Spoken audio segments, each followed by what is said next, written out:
दोस्तों ये एक्सीडेंट हुआ गाड़ी है BS6 मॉडल ग्लैमर। देखो इसका हालत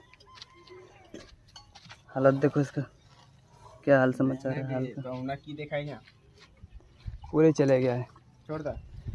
टैंकी का हाल देखो, ये बुरा हाल हो गया है टैंकी का।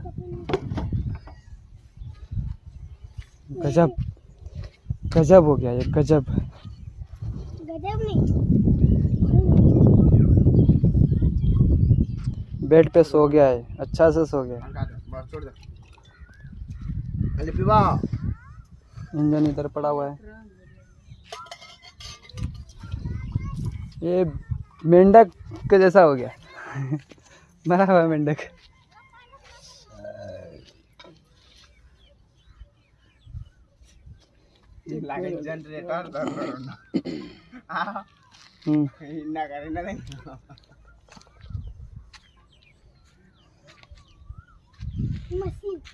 स्टार्ट करी दे, अरे गियर तो